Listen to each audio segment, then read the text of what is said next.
In the autumn of 1990, Willow Creek, Ohio was the kind of town where mornings unfolded gently, without urgency. The sun did not rise in a hurry there. It spilled slowly over rooftops, touched the white fences, and rested softly on the maple trees lining the streets. Most days began the same way, the distant hum of a pickup truck heading toward the highway, the soft clang of a screen door, the smell of coffee drifting through open kitchen windows. On Maple Lane stood a modest white house with pale blue shutters and a wide wooden porch. A brass wind chime hung near the door, its tone low and mellow, never sharp. Inside that house lived Daniel Thomas Harper and his wife, Evelyn Grace Harper. They had been married 30 years. Daniel was 52 that fall, tall and slightly stooped from years spent leaning over tiny clock mechanisms in his repair shop downtown. His hands were steady, patient hands that knew how to adjust delicate springs and return stalled timepieces to life. Evelyn, 49, moved through the world with quiet grace. She loved books, pressed flowers between pages of old novels, and believed every room should have at least one lamp left on in the evening. Their mornings had followed the same rhythm for decades. At 6:12 a.m., the coffee maker clicked on.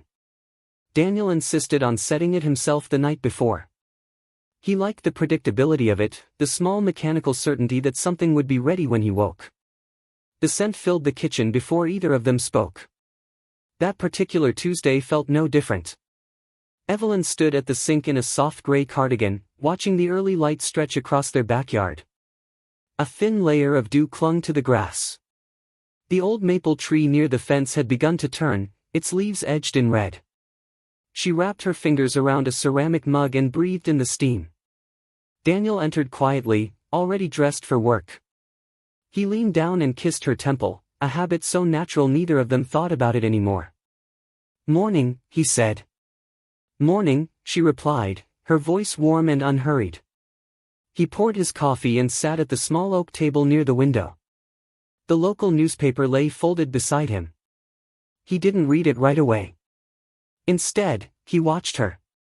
There was something steady about Evelyn. Not dramatic, not loud. She filled spaces without overwhelming them. The house felt balanced when she moved through it. "You're up early," he said. "I couldn't sleep," she answered gently. The wind kept brushing the siding. He listened for it now but heard only stillness. After a moment, she turned from the sink and faced him fully.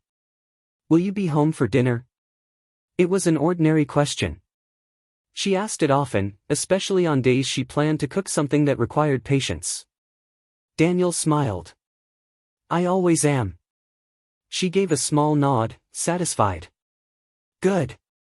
I'll make the pot roast. The one with rosemary." He set the paper down. "Then I definitely won't be late." There was no tension in the room. No sense of something ending.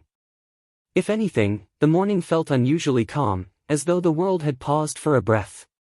At 7:15, Daniel gathered his jacket. Evelyn walked him to the door, as she often did. He stepped onto the porch and turned back toward her. "You need anything from town?" he asked. She thought for a moment. "Maybe apples. The crisp kind, not the soft ones." "Got it." He hesitated a second longer than usual, though he wouldn't later remember why. Then he descended the steps and headed toward his truck. Evelyn remained on the porch until he pulled away, raising her hand in a small wave. Daniel glanced in the rearview mirror and saw her still standing there, framed by the doorway, cardigan catching the early light. He would replay that image countless times in the years to come. Inside, Evelyn moved through her morning with the same measured care she brought to everything. She rinsed the mugs and set them to dry. She folded the throw blanket draped over the living room chair. She watered the small fern near the window, careful not to spill onto the hardwood floor Daniel had refinished himself years earlier. On the kitchen counter lay a handwritten grocery list. Carrots. Potatoes. Apples. Rosemary. She added one more item in tidy script, fresh bread. At 7:40, she picked up her purse and keys. She paused briefly by the hallway mirror, smoothing back a strand of hair. Her reflection showed nothing unusual, just a woman nearing 50, with kind eyes and faint lines earned from decades of smiling. Before stepping out, she turned off the lights, except for the lamp in the living room. She liked the house to feel lived in, even when empty. The front door closed with a soft click. Across the street, Mr. Callahan was retrieving his newspaper. He lifted a hand in greeting. "Morning, Evelyn." "Morning," she replied, her smile easy. She walked to her car, a modest blue sedan, and slid into the driver's seat. The engine turned over without hesitation. She reversed carefully out of the driveway and headed toward Main Street. Nothing about the scene suggested finality. Daniel's day at the repair shop unfolded as predictably as the morning had. A grandfather clock needed recalibration. A woman brought in her late husband's wristwatch, asking if it could be restored. Daniel assured her it could. At noon, he stepped outside for a sandwich and glanced toward the sky. Clear. Cool. The kind of October day that carried a hint of change but no threat. He thought briefly of the pot roast waiting at home. Back in Willow Creek, the hours passed quietly. Traffic lights blinked from green to red and back again. The hardware store door chimed as customers came and went. Somewhere, a dog barked at a passing cyclist. Life continued in its ordinary way. By late afternoon, the sun angled lower, casting long shadows across Maple Lane. The maple tree in the Harper's yard shed 2 crimson leaves that drifted gently onto the porch steps. At 5:45 p.m., Daniel closed the shop and drove home, a paper bag of crisp apples resting on the passenger seat. As he turned onto Maple Lane, he noticed the house immediately. The living room lamp glowed softly through the window, just as she always left it. He parked, stepped out, and inhaled the cool air. The house was quiet. Not an alarming quiet. Just still. He opened the door and called out, "Evelyn." No answer. He set the apples on the counter. The kitchen was tidy. The grocery list remained on the counter, one item crossed off. The rest untouched. He glanced at the clock on the wall. 6:02 p.m. Plenty of time, he told himself. Maybe she'd run into someone at the store. Maybe she'd decided to stop by the library. He moved through the rooms slowly, not searching yet, just noticing. Her cardigan still hung over the back of the chair. The fern had been watered. The bed was made. Everything looked exactly as it had that morning. He returned to the kitchen and stood by the window, watching the last light of day fade beyond the maple tree. At 6:12 p.m., the same time the coffee maker clicked on each morning, Daniel reached over and turned on the porch light. It cast a warm circle across the front steps, bright enough to guide anyone home. He did not know then that this small gesture would become a ritual. That the light would burn not just for a late dinner, but for years. Outside, Willow Creek settled into evening. Windows dimmed. Doors closed. The town exhaled. Inside the White House on Maple Lane, Daniel waited, unaware that the ordinary morning he had just lived would be the last ordinary morning of his life. At first, Daniel told himself there was nothing unusual about the quiet. The porch light glowed against the darkening sky, just as it always did. The apples sat untouched on the counter. The kitchen clock ticked with calm precision, its steady rhythm filling the room in place of conversation. 6:15 p.m. He loosened his tie and moved toward the stove, half expecting to see a pot already simmering. The burners were cold. The oven had not been turned on. The rosemary he'd seen in her handwriting that morning remained only ink on paper. "Evelyn," he called again, louder this time. The house offered no reply. He checked the bedroom. The bathroom. The small study where she sometimes read in the afternoons. Everything was as it had been at sunrise, orderly, undisturbed. He returned to the kitchen and stood still, listening. A car passed outside. A screen door down the street slammed shut. Somewhere, a radio played faintly. She was probably delayed, he reasoned. The grocery store lines could stretch long this time of year. Or she had run into Mrs. Dunbar and lost track of time discussing church events or library fundraisers. He glanced at the wall clock again. 6:32 p.m. Daniel reached for the phone and dialed the grocery store. Willow Creek Market, a young clerk answered. Yes, this is Daniel Harper. I'm wondering if my wife might still be there. Evelyn Harper.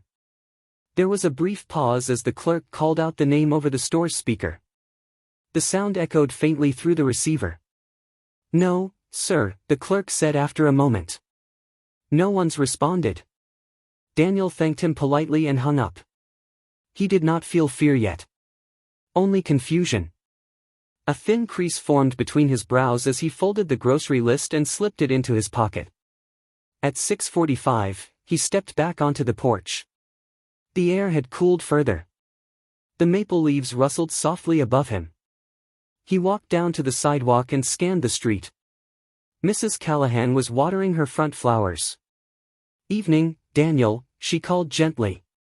Evening. Have you seen Evelyn today? She shook her head. Not since this morning. She headed out early. He nodded, forcing a small smile. Thank you. He climbed into his truck and started the engine. If she wasn't at the store, perhaps she'd gone by the library. Or maybe she'd decided to drive out toward the river trail for some air. The truck's headlights swept across familiar streets as he made his way through town. He passed the diner, its neon sign buzzing softly. He slowed near the library, peering into the parking lot. Only 2 cars remained, neither one hers. He continued on to the small park near the river. The gravel lot lay nearly empty. A lone bench faced the water, unoccupied. Daniel sat behind the wheel for a moment, gripping it tighter than necessary. It was now 7:18 p.m. He drove home again, hoping she might already be there, apologizing for worrying him. The house stood unchanged. The porch light cast its steady circle across the steps. Inside, the quiet felt different now. Not louder. Just heavier. He picked up the phone and dialed the hospital. No admissions under that name, the nurse confirmed kindly. He hung up slowly. By 8 p.m., the apples on the counter seemed out of place, almost accusatory in their brightness. He placed them in a bowl, then immediately regretted the gesture. It felt like accepting something he did not yet understand. At 8:12, he dialed Sheriff Robert Collins. Bob, it's Daniel Harper. There was a pause. Daniel? Everything all right? My wife hasn't come home. Silence on the other end, thoughtful but not alarmed. When did you last see her? This morning. Around 7:15. She's been gone all day? Yes. Sheriff Collins exhaled slowly. Daniel, sometimes folks lose track of time. Maybe she drove out somewhere. She didn't take anything with her, Daniel replied. His voice remained calm, but a strain threaded through it now. Her purse, yes. But nothing else. No note. I'll swing by, the sheriff said gently. By the time Sheriff Collins arrived, the sky had deepened into full night. He removed his hat as he stepped onto the porch. Inside, Daniel recounted the day with careful precision. The morning conversation. The grocery list. The unanswered calls. Collins listened, jotting notes into a small pad. Daniel, he said quietly, sometimes adults choose to leave. Daniel met his eyes steadily. She wouldn't. Not without telling me. The sheriff held his gaze a moment longer, then nodded. All right. We'll start with the basics.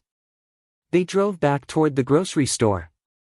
Collins spoke with the clerk again. A cashier remembered seeing Evelyn around mid-morning.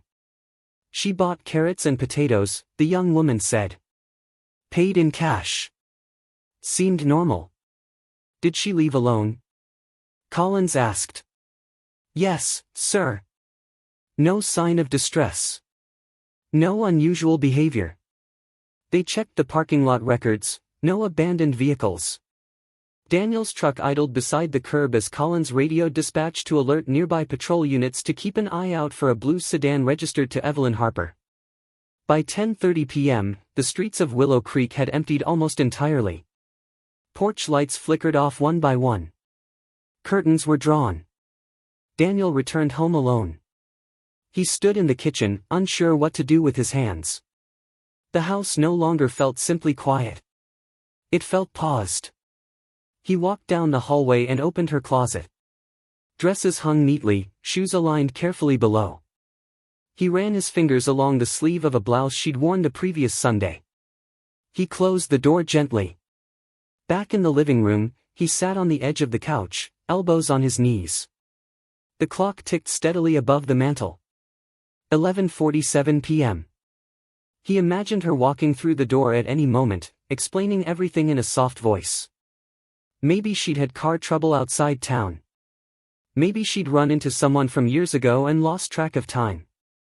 He rose again and stepped onto the porch. The air had grown cold enough to sting his lungs. The porch light cast its faithful glow across the steps and onto the quiet street. Daniel did not cry. Not yet. He simply stood there, listening for the sound of an engine turning onto Maple Lane. Midnight passed. At 12:16 a.m., he turned back inside but left the porch light burning. He lay in bed fully clothed, staring at the ceiling. The space beside him remained untouched, the pillow smooth, the blanket folded exactly as she had left it that morning. He closed his eyes but did not sleep.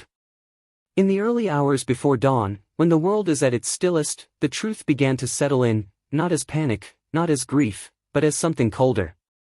She had not come home. Outside, the maple tree stirred faintly in the night wind.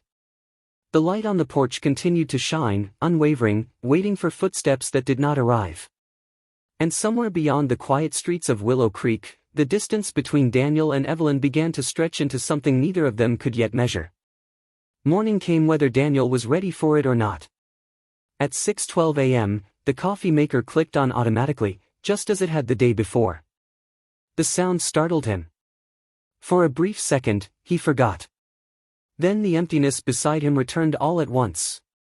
He sat up slowly, still wearing yesterday's shirt, and listened to the house. No footsteps in the hallway. No running water at the sink. Only the faint hum of the refrigerator and the ticking clock that had once sounded comforting. By 7 a.m., Sheriff Collins was back at the house. This time, he brought forms. Daniel sat at the kitchen table while the sheriff filled in details with careful handwriting. Full name: Evelyn Grace Harper.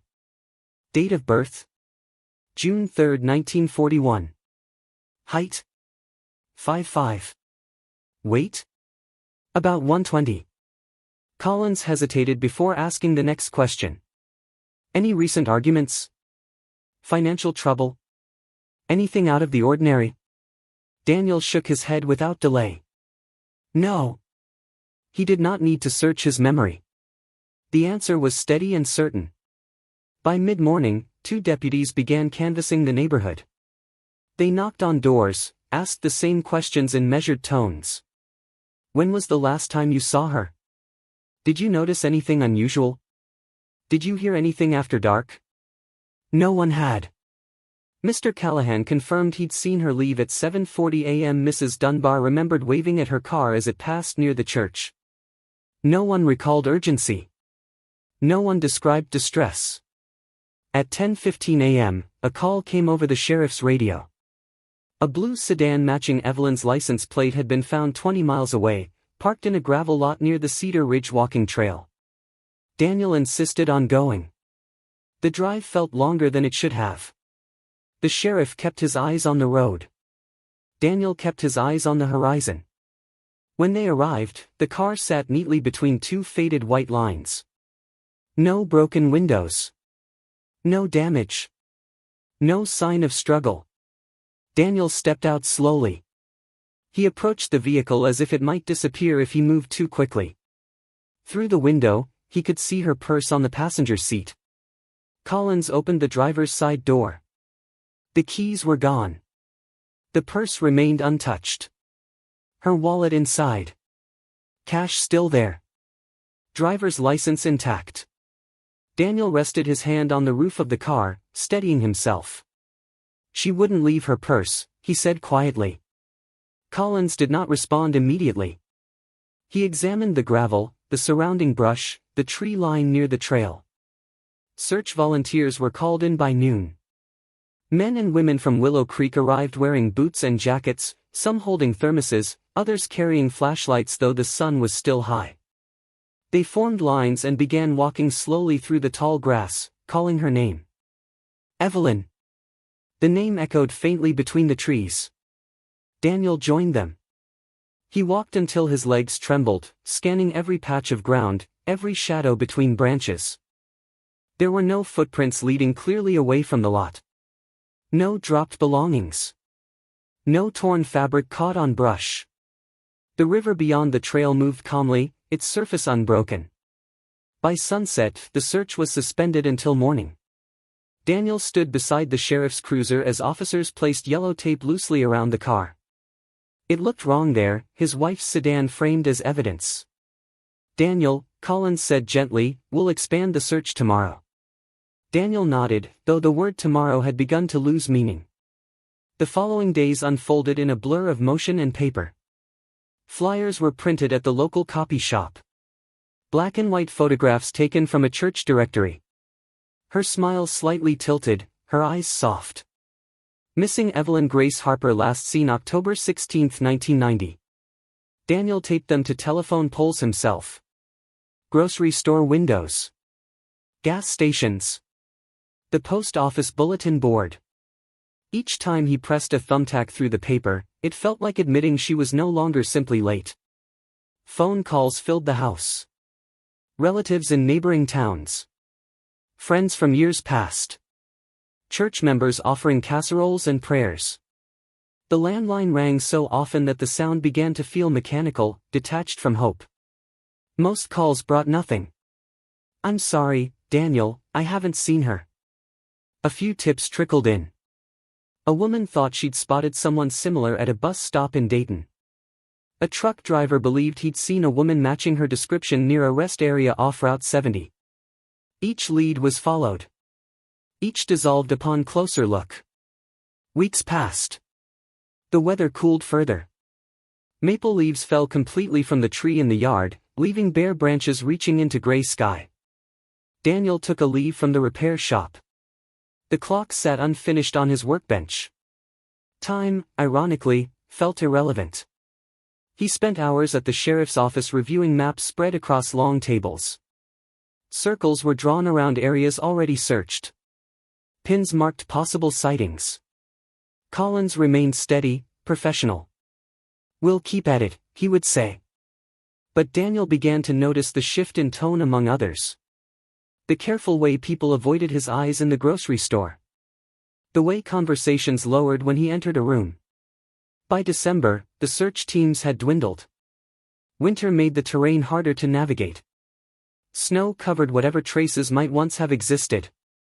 On Christmas Eve, Daniel placed a small wreath on the front door. He left the porch light on longer than usual that night. Inside, the house remained orderly. Her cardigan still draped over the chair. Her books still stacked beside the bed. The grocery list still folded in his coat pocket, edges softening from repeated touch. He called the hospital again that month, though he knew the answer. No new admissions under that name. He called shelters in nearby cities. Bus stations. Even a private investigator in Columbus who spoke in cautious tones about possibilities Daniel did not want to imagine. Sometimes adults leave, the sheriff had said. But Daniel could not make that sentence fit the woman he knew. On New Year's Day, 1991, he stood in the front yard as neighbors embraced and wished one another fresh beginnings. He did not wish for a new year. He wished for an old life. January passed into February. The official classification shifted quietly from active search to ongoing investigation. The word sounded clinical. Contained. Daniel sat once more at the kitchen table across from Sheriff Collins. We're not closing the case, Collins assured him. But there are no new leads right now. Daniel absorbed the words without visible reaction. He had learned something over the past months: grief does not always arrive as a storm. Sometimes it seeps slowly, settling into the walls of a house until it becomes part of the air you breathe. That night, he walked through each room again, not searching this time, only remembering. He paused in the doorway of the bedroom and looked at her side of the bed. "If you're lost," he said softly into the stillness, "I'll find you." The house did not answer. Outside, the porch light cast its steady glow onto Maple Lane, unchanged by season or circumstance. In a world without internet searches, without digital footprints, without databases that could connect distant dots, the search depended on paper, memory, and human persistence. Daniel did not know how long he would keep searching. He only knew he would not stop. And so the days continued, each one carrying the same quiet question into morning. "Where are you?" By the second year, the town had stopped holding its breath. Willow Creek returned to its rhythms the way small towns always do. Lawns were mowed in straight lines. High school football games filled Friday nights with noise and marching bands. Christmas lights went up, came down, and went up again. But inside the White House on Maple Lane, time did not move forward. It settled. Daniel reopened his repair shop that spring. The bell above the door chimed the same as it always had. Customers returned with watches that had stopped ticking, grandfather clocks that had lost their chime. He worked carefully, speaking little, hands steady as ever. On the wall behind him hung a small framed photograph of Evelyn. He had not placed it there for display. It had always been there. Only now did customers notice it. "How are you holding up?" they would ask gently. He would nod once. "I'm all right." It was not a lie. It was not the whole truth either. The sheriff's office called less often as months turned into years. The case remained open, but the urgency faded into paperwork. Occasionally, a new lead surfaced, a name, a town, a resemblance spotted in passing, but each one dissolved under scrutiny. Daniel followed every one. He drove to Cleveland once because a waitress claimed to have seen a woman who looked just like her. He stood in the diner doorway, scanning faces that did not belong to Evelyn. He returned home quietly. He never expressed anger. Not toward the sheriff. Not toward the strangers who meant well. Not toward Evelyn. If she had left by choice, he would have wanted her safe. If she had been taken by accident or circumstance, he would have wanted her found. The unknown was the hardest part. He kept her closet untouched. Every spring, he aired out her dresses and pressed them lightly, not because he believed she would need them tomorrow, but because caring for them felt like caring for her. The gray cardigan still hung over the dining chair some evenings. He moved it only when company came. Friends encouraged him to change things. "You can't live like you're waiting forever," one neighbor said gently. Daniel didn't argue. He simply continued living the only way he knew how. He mowed the lawn on Saturdays. He trimmed the hedges along the walkway. He repainted the porch railing when the wood began to chip. And every evening at dusk, he turned on the porch light. It became instinct. He did not check the clock anymore. His hand reached for the switch as naturally as breathing. Sometimes children riding bicycles down Maple Lane would ask, "Mr. Harper, why do you keep that light on so late?" He would offer a small smile. "So nobody trips in the dark." They accepted the answer. The seasons changed with quiet persistence. By 1994, the maple tree in the yard had grown thicker at the trunk. Its branches stretched wider, casting a broader shadow across the porch. Daniel watched it the way he once watched Evelyn at the kitchen sink, steady, attentive, noticing small changes others might overlook. He aged gradually. A few strands of gray appeared at his temples. His shoulders rounded further from years bent over clocks. His hands remained steady, but his movements slowed. On what would have been their 31st anniversary, he drove to the river trail where her car had been found. The gravel lot looked smaller than he remembered. New signs had been installed. The trees had grown denser. He stood near the edge of the path and listened to the water moving steadily beyond the brush. "I'm still here," he said quietly, though no one stood beside him. He did not say he forgave her. He did not say he blamed her. He simply stated a fact. He was still there. In 1996, Sheriff Collins retired.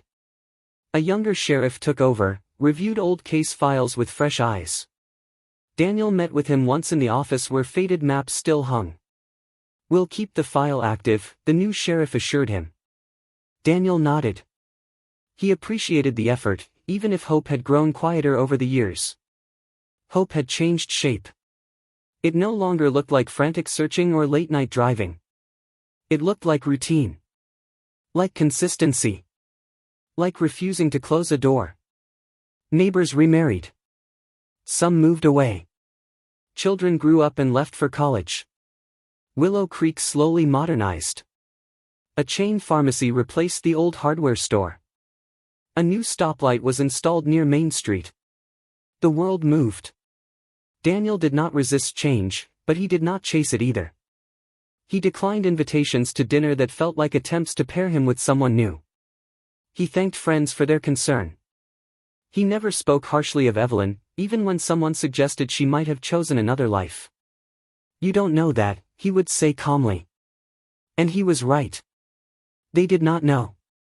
In 1998, 8 years after she disappeared, Daniel found himself sitting alone on the porch during a summer thunderstorm. Rain fell in thick sheets, bouncing off the wooden steps. He thought about the morning she had asked if he would be home for dinner. "I always am," he had said. The memory no longer stabbed the way it once did. It settled inside him like a stone worn smooth by water. He realized something then. He was not waiting for an explanation anymore. He was waiting for her. Even if she never came. By the end of the decade, the town had accepted a new normal. When newcomers asked about the porch light that burned late into the night, longtime residents would answer quietly. "That's the Harper house." They didn't need to explain further. Daniel did not live in the past. He paid his bills. He attended church. He fixed watches and greeted customers with measured kindness. But he did not dismantle the life they had built together. Her books remained on the shelf, marked with paper slips where she had left off. Her handwriting filled the margins of cookbooks in the kitchen. The grocery list from that morning stayed folded in the back of his desk drawer, softened by time. Years moved forward with steady determination. Daniel remained where love had placed him. And every night, as the sun slipped behind the maple tree and shadows stretched across Maple Lane, he reached for the switch beside the door. The porch light flickered on. Not as a signal to the world. Not as a refusal to accept reality. But as a promise he had never withdrawn. The town moved on. Time moved on. But in the quiet White House with pale blue shutters, one thing did not. He was still home. The world did not ask Daniel's permission before it began to change. By the early 2000s, Willow Creek no longer looked quite the way it had the morning Evelyn drove away. The old hardware store became a pharmacy with automatic sliding doors. The diner added a glowing "Wi-Fi available" sign in its front window, 2 words Daniel did not fully understand. Teenagers no longer gathered at pay phones outside the grocery store. They stood in small circles instead, staring down at devices that fit in the palm of a hand. Time, which Daniel repaired for a living, was suddenly moving faster than he could measure. At the shop, customers began asking if he had a website. "A what?" he would reply politely. "A website," they'd repeat. "So people can find you online." He would nod as if that clarified things. He had always believed that if someone needed a clock repaired, they would walk through his door. That was how things worked. Word of mouth. Familiar streets. Handshakes. But now people were searching for things on computers. The first time he heard the word Google, he thought it was a brand of appliance. It was his nephew Mark who explained it one Sunday afternoon after church. Mark was in his early 20s, home from college, brimming with the kind of confidence that came from growing up alongside new technology. "Uncle Dan, you can look up anything on the internet," Mark said, setting down a casserole dish in Daniel's kitchen. "Addresses, phone numbers, news articles. People." Daniel poured iced tea into 2 glasses. "People? Yeah. If they've got any kind of public record." Or if their name shows up somewhere. It's all connected. Daniel considered this quietly. Connected. For over a decade, his search had relied on phone calls and paper. Flyers pinned to cork boards. Letters mailed across state lines. Conversations with strangers who promised to call back if they heard anything. The idea that information could travel instantly felt almost unreal. Does it find people who don't want to be found? Daniel asked carefully. Mark shrugged. Sometimes. Depends. Daniel did not press further. He was not a man who jumped quickly into unfamiliar territory. He still balanced his checkbook by hand. He still preferred fountain pens over ballpoints. The ticking of mechanical clocks made sense to him. Circuits and screens did not. But the question lingered. That autumn, the repair shop grew quieter. Larger chain stores had begun selling inexpensive clocks that people simply replaced instead of repairing. Daniel adapted where he could. He adjusted prices. Took on antique restorations. Stayed patient. One afternoon, a woman brought in an old pocket watch and mentioned she had found his shop online. He nodded again, unsure what that meant for him. At home, the White House on Maple Lane remained largely unchanged. The maple tree out front had grown thick and steady. The porch light still flickered on at dusk without fail. But inside, small differences accumulated. The television was newer. The phone had caller ID. Bills arrived with offers for internet service in bold lettering across the envelopes. Daniel set those letters aside each time. He did not feel left behind, exactly. He felt rooted. Still, there were moments when the house grew so quiet that the silence pressed against his ears. In those moments, he would sit at the kitchen table and imagine what Evelyn would think of all this change. She had liked libraries. She had liked the feel of pages turning. Would she have liked computers? Would she have found them useful? Or overwhelming? The thought unsettled him in ways he couldn't quite name. In the winter of 2004, Mark returned to visit again. This time, he brought with him an old desktop computer he no longer needed. It's not fancy, Mark said, setting the heavy monitor on the dining room table. But it works. I can hook it up for you. Daniel hesitated. I wouldn't know what to do with it. You'll learn, Mark replied with easy confidence. They spent the afternoon connecting wires, listening to the high-pitched whir of the modem as it dialed into the internet through the phone line. The sound was strange, almost mechanical in distress. There, Mark said finally. You're online. Daniel stared at the screen. A blank white page filled with small text and a blinking cursor. What now? He asked. Type something. Daniel reached forward cautiously, pressing a key with one finger. The letter appeared instantly on the screen. He withdrew his hand as if the machine might object. Mark laughed softly. It's just a tool, Uncle Dan. Just a tool. That night, after Mark left, Daniel stood alone in the living room, looking at the unfamiliar glow spilling from the dining table. The computer hummed quietly. The porch light shone beyond the window, unchanged. He walked outside, breathing in the cold air. Maple Lane looked as it always had, calm, predictable, steady. But beyond it, beyond Willow Creek, the world had begun connecting itself in ways he did not yet understand. For 14 years, his search had depended on physical distance, on how far he could drive, how many calls he could make, how many flyers he could print. Now distance seemed smaller. He returned inside and sat before the computer again. He did not type her name that night. He simply rested his hands on the keyboard and stared at the empty search bar Mark had shown him. The blinking cursor felt like a question waiting to be asked. For years, Daniel had believed that if Evelyn were meant to be found, she would be found through persistence alone. Through patience. Through faith. But the world was changing. Information no longer stayed where it began. And somewhere, perhaps hundreds or thousands of miles away, another life might be unfolding under a different sky. Daniel leaned back in the chair and exhaled slowly. He had waited 14 years. He could wait a little longer. But for the first time since 1990, he sensed something unfamiliar stirring beneath the steady surface of his routine. Not certainty. Not even hope. Possibility. For several weeks, the computer sat untouched. Daniel dusted around it carefully when he cleaned the dining table, wiping the screen with the corner of a soft cloth. The machine felt like a guest in the house, present, humming quietly, but not yet part of the routine. The porch lights still came on at dusk. The clocks at the repair shop still ticked in steady unison. Life, on the surface, remained unchanged. But the blinking cursor in the search bar lingered in his mind. One evening in late January 2005, the cold pressed hard against the windows. Wind moved through the bare branches of the maple tree, casting thin shadows across the living room wall. Daniel finished washing his dinner plate and stood at the sink longer than necessary. The house felt especially still.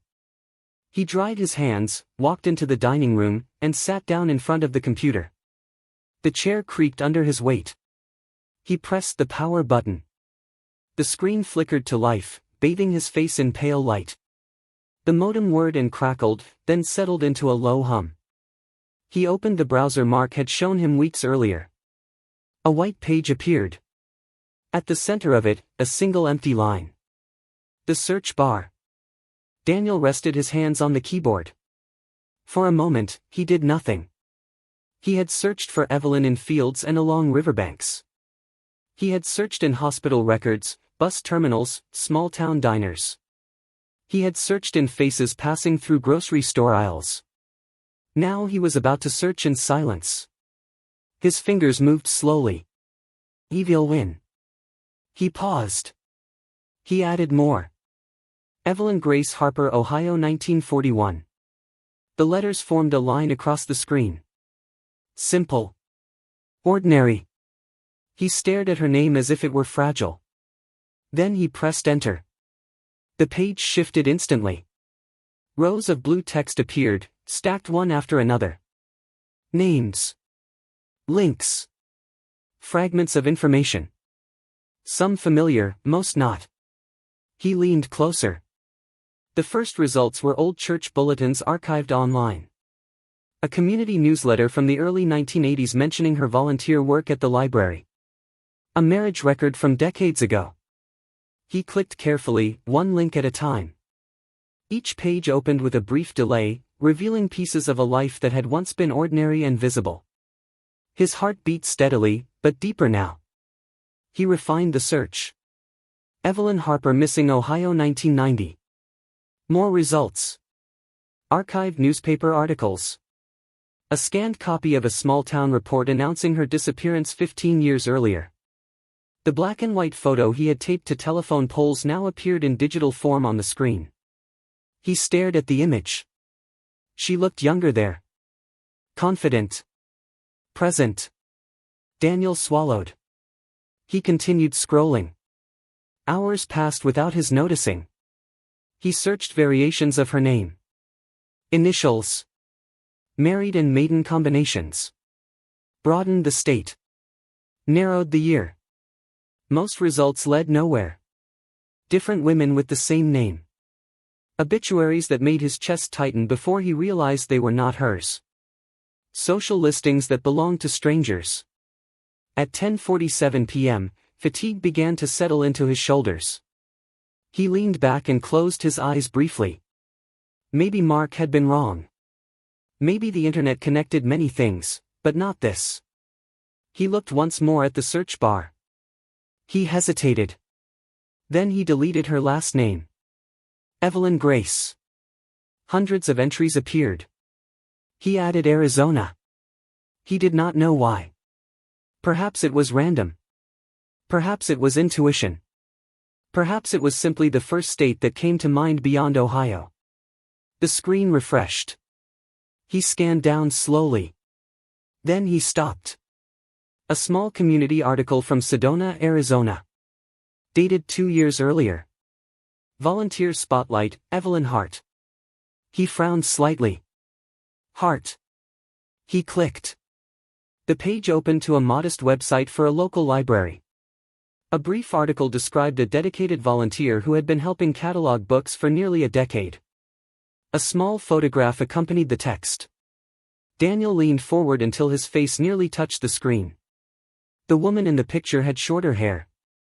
More gray at the temples. Faint lines around her eyes. But the eyes themselves. He felt the air leave his lungs. They were steady. Thoughtful. Familiar.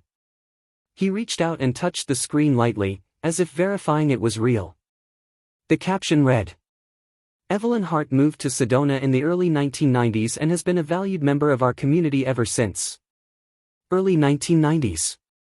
His hand trembled slightly on the mouse. He read the paragraph again, slower this time. No mention of family. No mention of where she had come from before Arizona.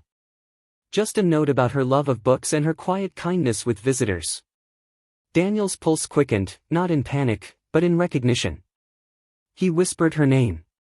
Evelyn. The house did not respond. He examined the photograph again. The shape of her jaw.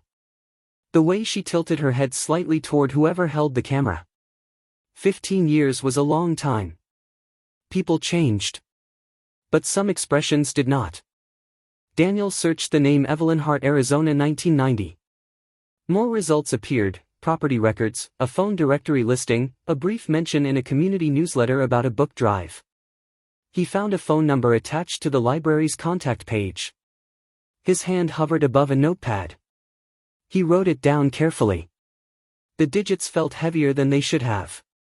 He did not dial immediately. Instead, he stood and walked to the front door. The porch light shone steadily into the cold night. Maple Lane lay quiet beneath a dark sky. For 15 years, he had kept that light burning for a woman who might never see it. Now, thousands of miles away, under a desert sun he had never stood beneath, there might be a woman who carried her face, her voice. He returned to the table and sat again. He looked at the screen one more time, studying the photograph as if it might shift or disappear. His heart moved cautiously, like a man stepping onto thin ice. This could be coincidence. It could be a stranger. But it could also be her. Daniel reached for the phone beside the computer. He placed his fingers gently over the numbers he had written. He did not dial. Not yet. For 15 years, the distance between them had been immeasurable. Now it was reduced to 10 digits. The blinking cursor in the search bar had become something else. Not just possibility. A doorway. Daniel did not sleep that night. The phone number lay on the table beside him, written in careful block letters. The computer screen had long since gone dark, but the image remained vivid in his mind, the photograph of a woman standing in a small Arizona library, sunlight filtering through tall windows behind her. Evelyn Hart. He whispered the name again, testing how it felt. It did not replace Evelyn Grace Harper. It hovered beside it. At 6:12 a.m., the coffee maker clicked on as it always did. Daniel rose slowly, poured himself a cup, and carried it to the dining table. The porch light was still on, he had forgotten to switch it off. Outside, Maple Lane was quiet. Inside, his pulse was steady but heavier than usual. Arizona was 2 hours behind Ohio. He checked the clock on the wall. 8:04 a.m. It would be 6:04 in Sedona. Too early. He waited. He walked to the shop that morning but found himself unable to focus.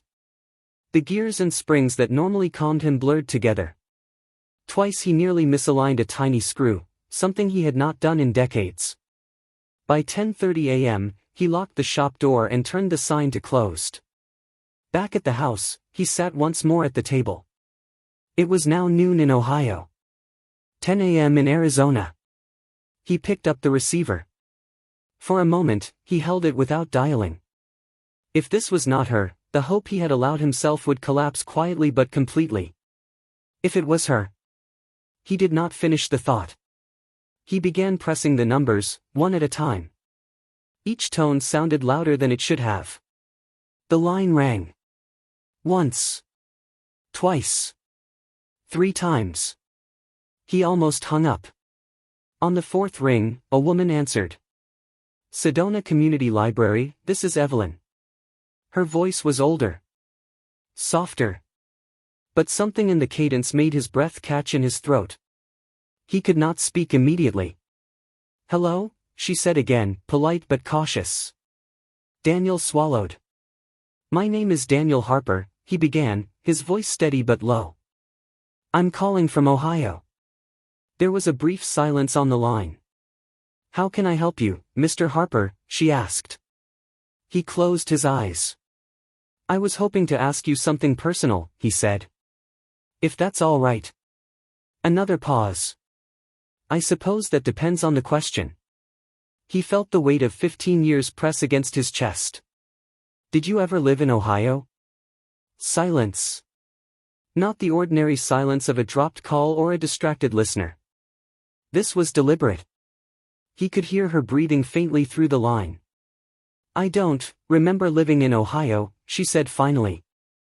Her voice carried a careful uncertainty. I moved here a long time ago. When? He asked gently. In the early 90s, she replied. I was told I arrived here in 1990. Daniel gripped the edge of the table. Told, he repeated softly. Yes, she said. I was in an accident. A car accident. I didn't have identification. No purse. Nothing with my name on it. I had a concussion. Some memory loss. The room seemed to narrow around him. What do you remember? He asked. Bits and pieces, she answered. Flashes. A house, maybe. Trees. But nothing clear. Doctors said sometimes memories don't return.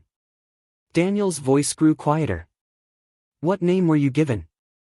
Evelyn, she said. That part felt familiar. Hart came later. The family who helped me settle here, they suggested it. He could hear movement on her end, papers shifting, perhaps someone walking past her desk.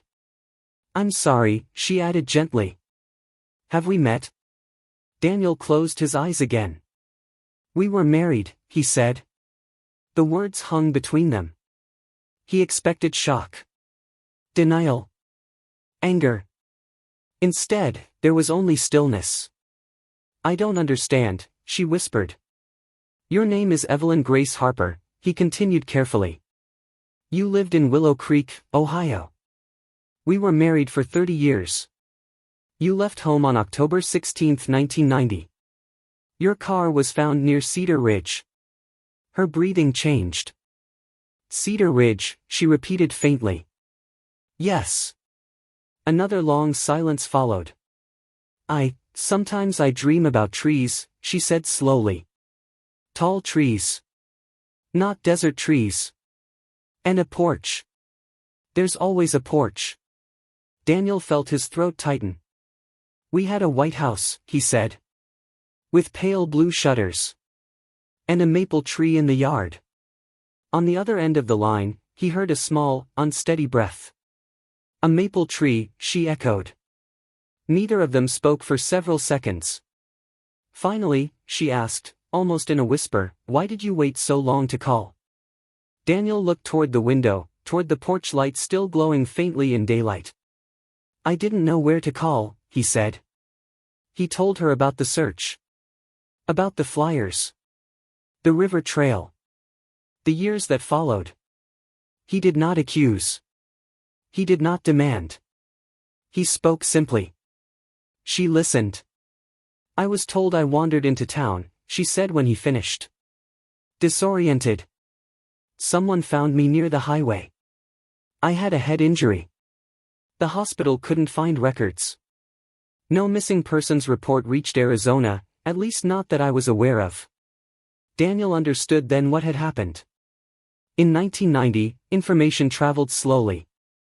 Paper reports did not cross state lines with ease. A missing woman in Ohio could become an unknown patient in Arizona without anyone connecting the dots. I never meant to leave, she said quietly.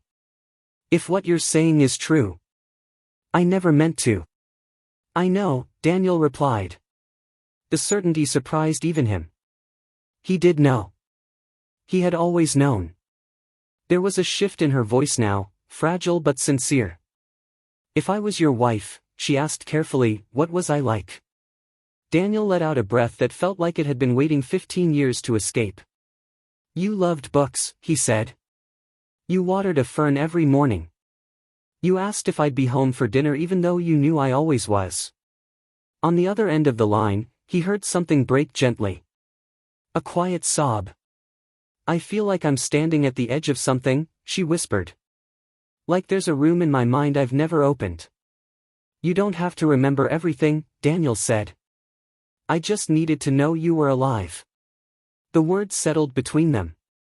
Alive. For 15 years, he had imagined every possibility except this one. "I am alive," she said softly. They spoke for nearly an hour. Not about proof or paperwork. About ordinary things. The library. The desert sunsets. The maple tree. Before ending the call, she asked one more question. "Why did you keep looking?" Daniel glanced toward the front door. The porch light was still shining, unnecessary in daylight but unwavering. "Because love doesn't disappear just because someone does," he said. There was a quiet intake of breath on the other end.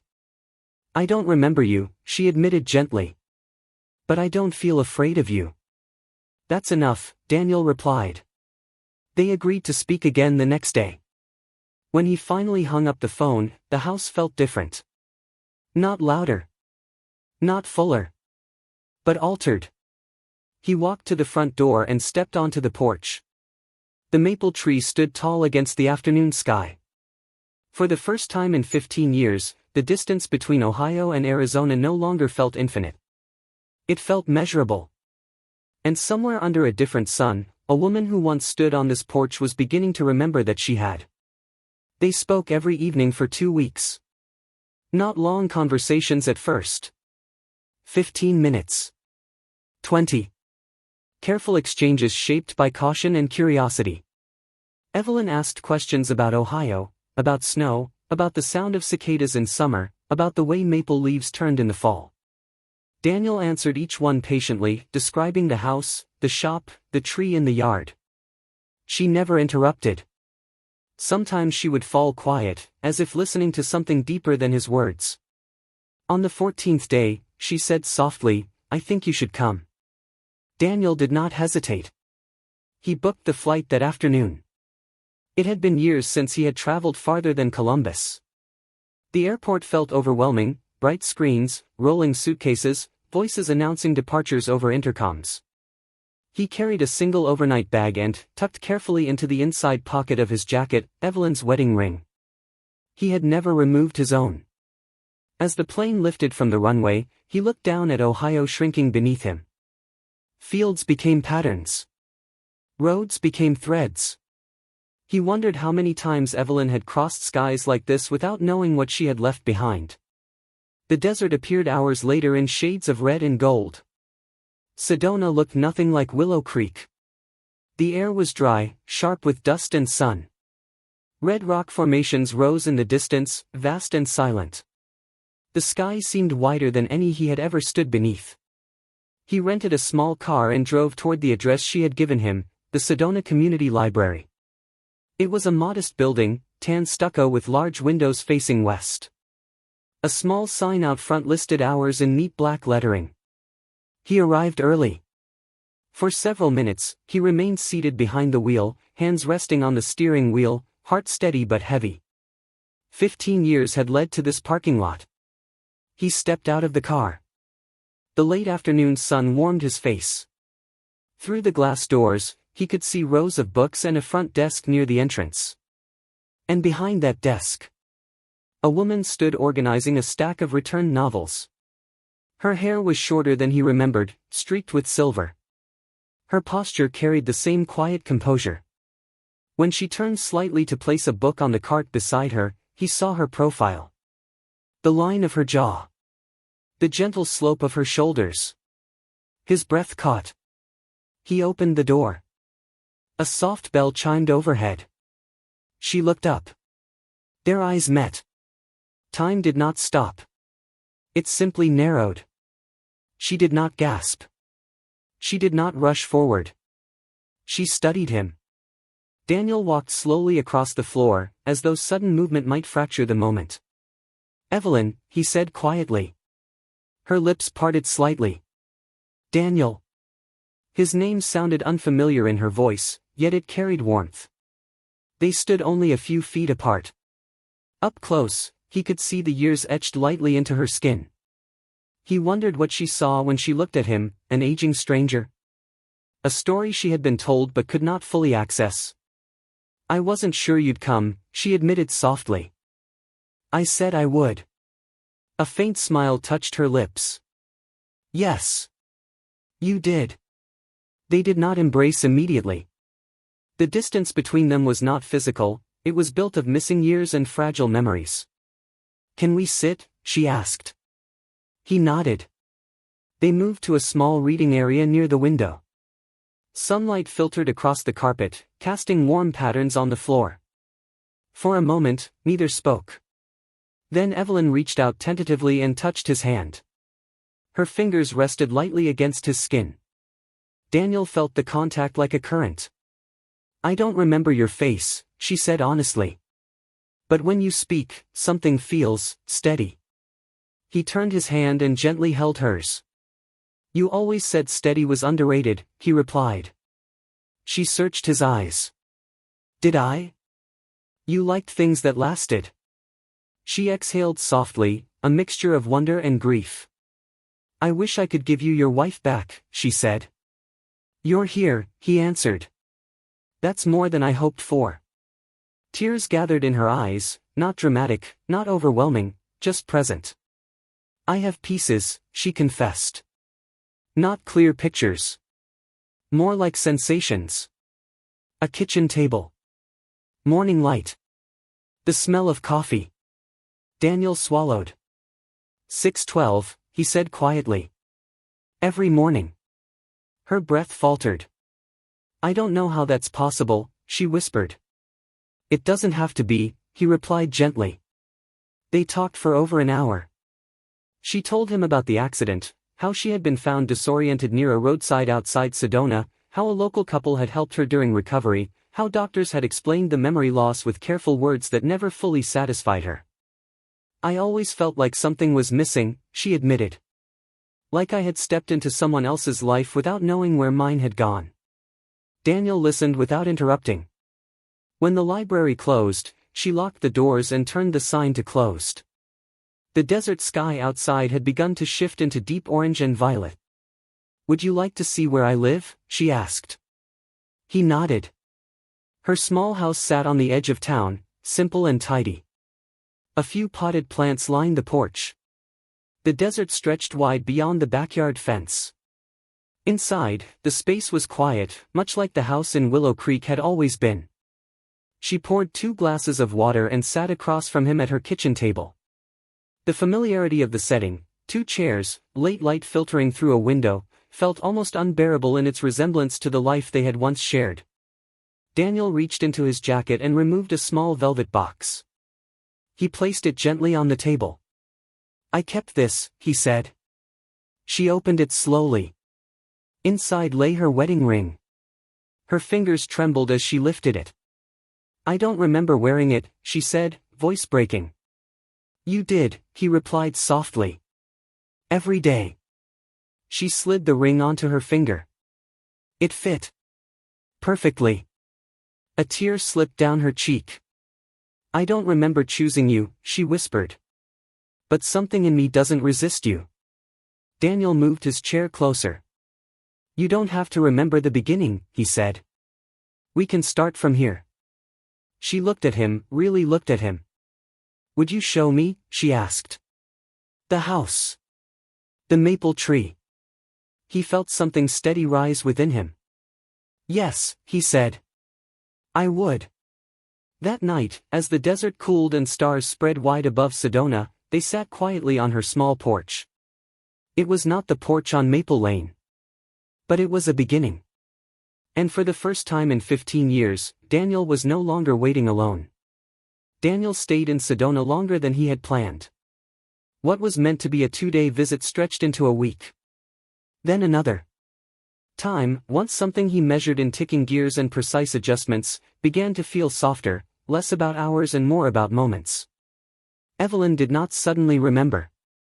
There were no dramatic flashes, no single instant when 15 years rushed back into her mind. Instead, there were fragments.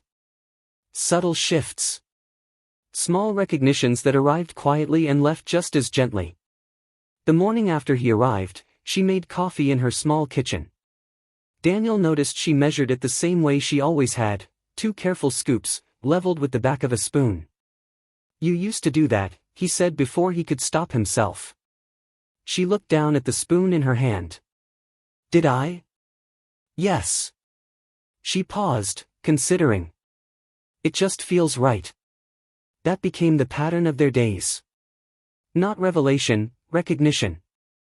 They walked through town together in the late afternoons. Sedona's red cliffs glowed beneath the sun, a landscape entirely foreign to Daniel. He described Willow Creek to her as they strolled, the maple tree, the White House, the narrow streets that curved past familiar lawns. "Was it loud?" she asked one evening. "No," he said. "It was steady." She smiled faintly. "That sounds like you." Sometimes they sat in her living room, looking through old photo albums Daniel had brought from Ohio. He had hesitated before packing them, unsure whether photographs would comfort or overwhelm her. On the third night, he opened one carefully on her coffee table. There she was at 25, standing on the porch in a summer dress. There she was at 30, holding a birthday cake. There she was at 40, laughing at something just beyond the frame. Evelyn studied each image with intense focus. "I don't feel like I'm looking at a stranger," she said quietly. "But I don't feel like I'm looking at myself either." Daniel nodded. "That's all right." She traced the edge of a photograph with her finger. "Did we argue?" she asked suddenly. "Sometimes." "What about?" He considered the question. "Small things," he said honestly. "Paint colors. Whether the living room needed more light." She exhaled softly. "That sounds real." It was. The honesty seemed to ground her more than any romantic assurance could have. She did not want a perfect story. She wanted a true one. On Friday, she took him to the small park where she often read during her lunch breaks. The desert wind moved lightly across the path. A few children played near the benches. "I built a life here," she said. "It may not be the one I started with. But it's real." "I know," he replied. "And if I come back with you, I won't remember most of it." "You don't have to remember," Daniel said gently. "You just have to decide." She looked at him then, long and searching. "Why didn't you remarry?" she asked. He didn't hesitate. "Because I wasn't finished being married to you." Tears filled her eyes, but she did not look away. "I don't want to be a ghost in your life," she whispered. "You aren't," he said firmly. "You're here." The following day, she asked him to describe the house again. "The kitchen faces east," he said. "Morning light hits the sink first. The maple tree shades the porch in summer. There's a dent in the third stair from when I dropped a toolbox." She listened as if memorizing a map. "Is my closet still there?" she asked. "Yes." "You didn't change it?" "No." A long silence followed. "Maybe it's time," she said softly. He felt a shift then, not in her memory, but in her courage. They booked 2 tickets back to Ohio for the following week. The decision was not impulsive. It was deliberate, built from conversations that stretched late into the night. She would keep her small house in Sedona for now. She would take a leave from the library. "I'm not erasing this life," she told him. "I'm expanding it." He understood. The morning they left, she stood on her porch and looked out at the red horizon. "I walked into this town not knowing who I was," she said quietly. "And they gave me room to exist anyway." Daniel placed a steady hand on her shoulder. Now you get to choose who you are. The flight back felt different from the one he had taken west. He was no longer carrying uncertainty alone. Evelyn sat beside him, fingers resting lightly on the armrest between them. At one point, she turned to him. "Tell me something I used to say," she asked. He smiled. "You believed every room should have at least one lamp left on in the evening." She laughed softly. "That still sounds right." When the plane descended over Ohio, green fields stretched below them in familiar patterns. Daniel felt his chest tighten, not from fear, but from anticipation. As they stepped out into the cooler Midwestern air, Evelyn paused. "This feels different," she murmured. "Different how?" "Like something is waiting." He did not say what he was thinking. He simply took her hand. Learning each other again was not about reclaiming the past. It was about building something honest from what remained. She did not remember their wedding day. She did not remember the morning she asked if he would be home for dinner. But she remembered how steady he felt when she stood beside him. And for Daniel, that was enough to begin. The drive from the airport to Willow Creek felt longer than it used to. Not because the roads had changed, but because every mile carried memory. Evelyn sat quietly in the passenger seat, watching Ohio pass by the window, fields brushed with early spring green, barns weathered by decades of wind, narrow roads bending gently toward familiar towns. Daniel kept both hands on the steering wheel, steady as ever, though his heart moved ahead of the car. When they turned onto Maple Lane, the world slowed.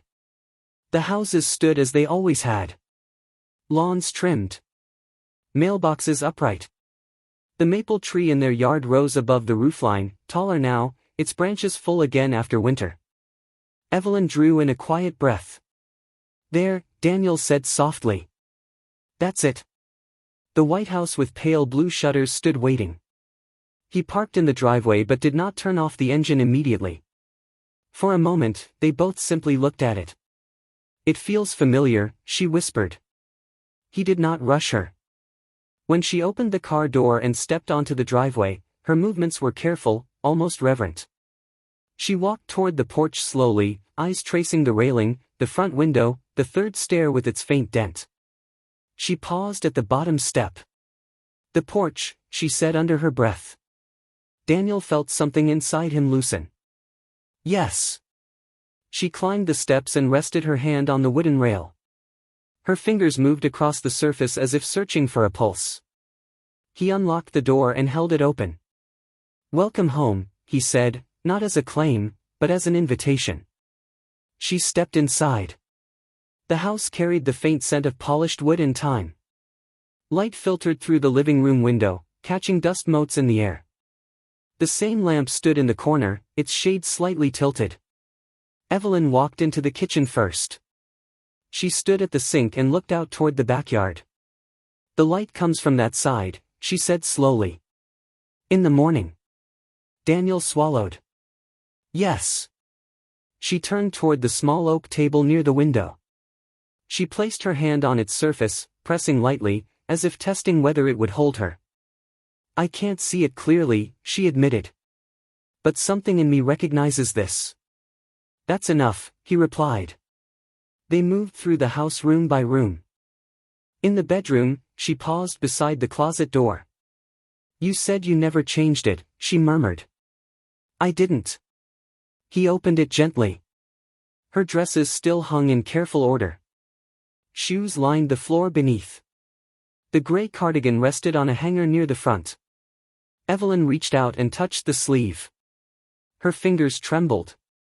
"I chose this," she said faintly. "Yes." She closed her eyes, and for a moment Daniel thought she might cry.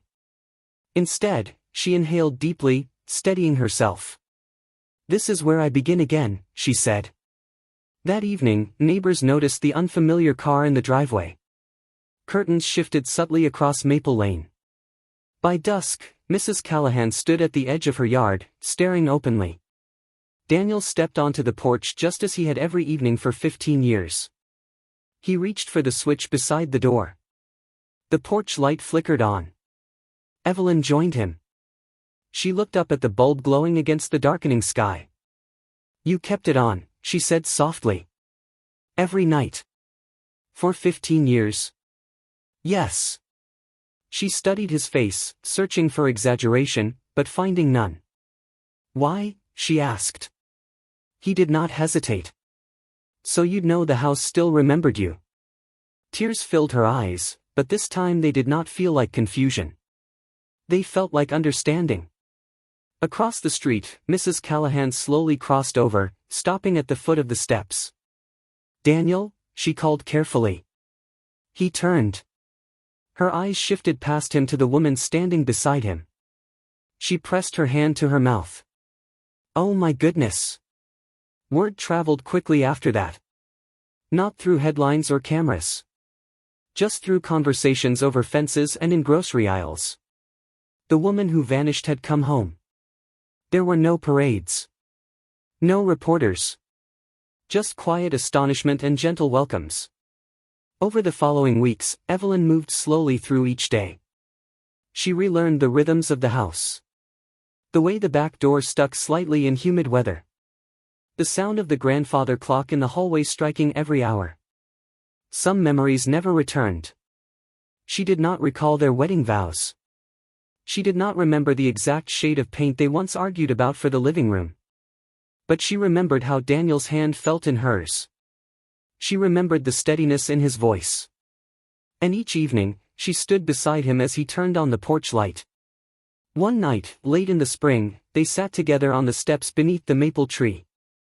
Fireflies flickered faintly in the yard. The air carried the scent of fresh grass. Do you regret waiting? She asked quietly. Daniel looked out at Maple Lane. No. Even if I hadn't come back. He considered that carefully. I wasn't waiting for the past, he said. I was waiting for you. Whatever that meant. She leaned her head gently against his shoulder. I don't remember choosing you, she whispered again, as she had in Sedona. He smiled softly. Then choose me now. She lifted her head and met his eyes. I do, she said. The porch light shone steadily above them. It was no longer a signal cast into darkness. It was simply part of the house again, warm, constant, unremarkable. 15 years had passed. Time had taken memory, distance, certainty. But it had not taken devotion. Technology had connected the final thread. A search bar had narrowed the miles. A phone call had bridged the silence. Yet what truly carried them through was quieter than any innovation. It was the decision, repeated daily, not to let love turn itself off.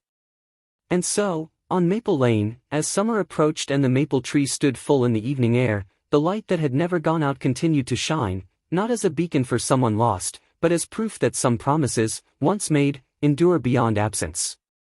Inside the White House with pale blue shutters, time moved forward again.